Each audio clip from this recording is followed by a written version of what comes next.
यूं तो बनारस घाट अपनी खूबसूरती के लिए बहुत प्रचलित है, पर घाट के किनारे कई राज लिए बैठे हैं। ये कहानी शुरू होती है बनारस के घाट के पास बने ममता निवास से, जहाँ प्रिया लाल जोड़े में ममता के घर उसकी बहू बनकर आती है। आओ आओ बहू, घर को अपने पैरों से पवित्र करो।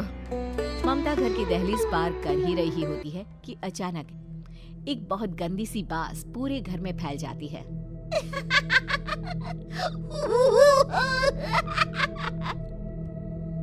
ये बदबू और ये आवाजें, ये कौन हंस रहा है माँ?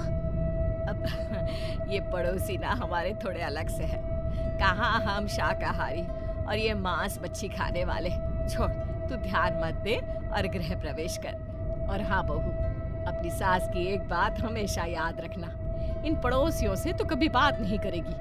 अच्छे लोग नहीं है ये। अपनी सास की ये बात मानेगी ना बेटा? हाँ माँ, जो आपकी मर्जी, मैं उनसे बात नहीं करूंगी।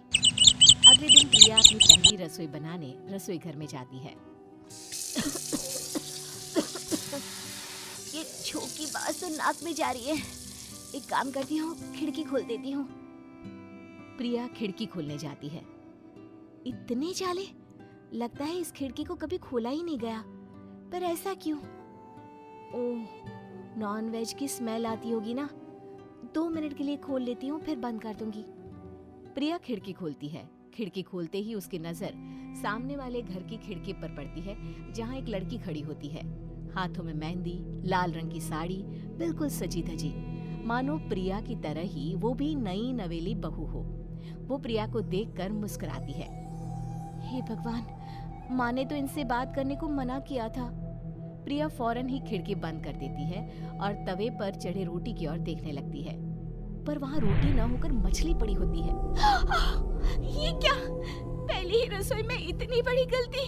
हे भगवान, अब मैं क्या करूं? प्रिया बहुत डर जाती है और फौरन रसोई की सफाई करने और फिर सभी के लिए खाना बनाने लग जाती है। जब वो सबको खाना परोसती है, सब तो ठीक है, मैं बेकार में चिंता कर रही थी। हे भगवान, ऐसे ही बस अपनी कृपा बनाए रखना। रात के वक्त जब सब सो रहे होते हैं, तब प्रिया को पायल की आवाज सुनाई देती है, जिससे उसकी आंख खुल जाती है। ये पायल की आवाज कहाँ से आ रही है? प्रिया उठकर उस आवाज के पीछे छत की सीढ़ियों तक जाती है। तभी उसे बच्चे के रोने की आवाज आती है। प्रिया छत पर जाती है तो क्या देखती है? वही लाल साड़ी वाली लड़की अपनी गोद में एक नवजात बच्चे को घुमा घुमा कर सुला रही है। तभी प्रिया की नजर उसके पेट पर पड़ती है। ओह गॉड, ये तो प्रेग्नेंट भी है। सुनिए, बच्चा सो नहीं रहा है क्या? मैं कुछ मदद करूं? नहीं नहीं, आपके घर वालों को अच्छा नहीं लगेगा, मैं संभाल लूंगी। स्नेहा की गोद से बच्चा हाथ मारकर प्रिया की गोद में आने को छटपटाने लगता है। दोनों घर अगल बगल में बने होने के कारण प्रिया उस बच्चे को गोद में ले लेती है। प्रिया के पास आते ही वो सो जाता है। बच्चे का वो स्पर्श रात भर प्रिया भूल नहीं पाती और अगली सुबह वो छत पर कपड़े सुखा रही होती है। तभी उसे एक औरत इशारा करके बुलाती है। स्नेहा कह रही थी, बाबू तुम्हारी गोद में आते ही सो गया। मैं गौरी, स्नेहा की माँ हूँ। बहू, घर आना, बाबू को खिला भी लेना। शाम को जब घर पर कोई नहीं रहता, बच्चे से मिलने के लिए प्रिया छिपकर अपनी पड़ोसन के घर चली जाती है और कुछ देर बच्चे को खिलाकर वापस लौट आती है। इसके कुछ दिन बाद ही प्रिया को पता चलता है कि वो माँ बनने वाली है। ममता की खुशी का ठिकाना नहीं रहता।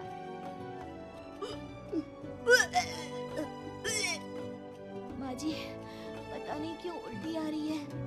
प्रिया भागती हुई वॉशरूम में जाती है। उल्टी करती है। उस उल्टी में से कीड़े निकलते हैं। ये क्या? खून और ये कीड़े! माँ! माँ! प्रिया की आवाज सुनकर ममता दौड़ कर आती है, पर बेसिन में कुछ नहीं होता।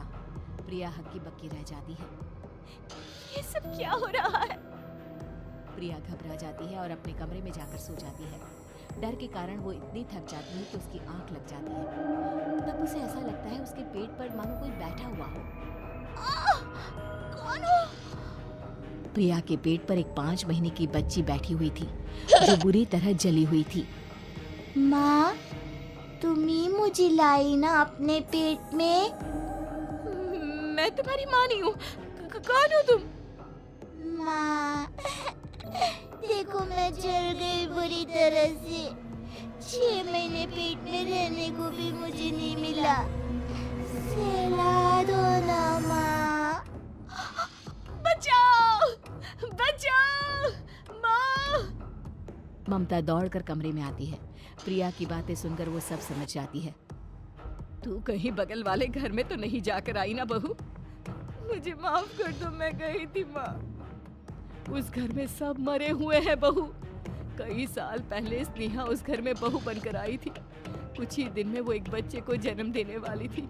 पूरा घर बच्चे के आने की खुशी में खोया था। एक दिन अचानक उस घर में आग लग गई। सब बुरी तरह जलकर मर गए।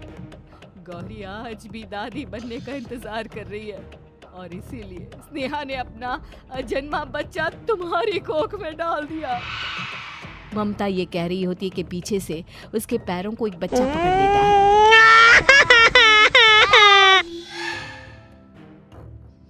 माँ, स्नेहा की गोद में यही बच्चा था। ये बच्चा कौन है फिर? तेरी मौत है। तेरी भी दादी। जिस चीज का ममता को डर था वही हो गया। ममता निवास के ऊपर मौत ने चादर बिछा दी थी। प्रिया का पेट ऐसे बढ़ जाता है मानो 9 महीने का हो। 2 हाथ उसके पेट से बाहर निकलते हैं। बहू, संतोष को फोन कर, किसी पंडित जी को बुला बहू। प्रिया का पति भागता हुआ घर आता है। ये तो होना ही था माँ। तेरा बाप तेरे सामने आ गया तो तू सह नहीं पा रही है। स्नेहा घर में आग लगी नहीं थी, माँ ने लगाई थी प्रॉपर्टी की लालच में। और वो बच्चा मेरी पहली पत्नी का बच्चा है, मेरा बेटा, जो कि उस आग की चपेट का शिकार हो गया था। मैंने तुमसे ये सब माँ के कहने पर छुपाया था। मुझे माफ कर दो प्रिया। तुम अगर चाहो तो यहाँ से जा सकती हो। मैं तुम्हें किसी भी बंधन में रखना नहीं चाहता। मेरी शादी हुई है आपसे, मैं आपको छोड़ नहीं सकती। पर उससे पहले हमें स्नेहा, उसकी माँ और बच्चे की आत्मा की शांति करवानी होगी। संतोष और ममता गौरी के घर जाते हैं। अंदर सब कुछ जला हुआ होता है। जमीन पर जली हुई लाशें बिखरी हुई थी। ममता रो रो कर अपने करने की माफी गौरी से मांगती है। प्रिया स्नेहा के घर वालों का अंतिम संस्कार करवा देती है और ममता निवास फिर से आत्माओं के साए से मुक्त हो जाता है।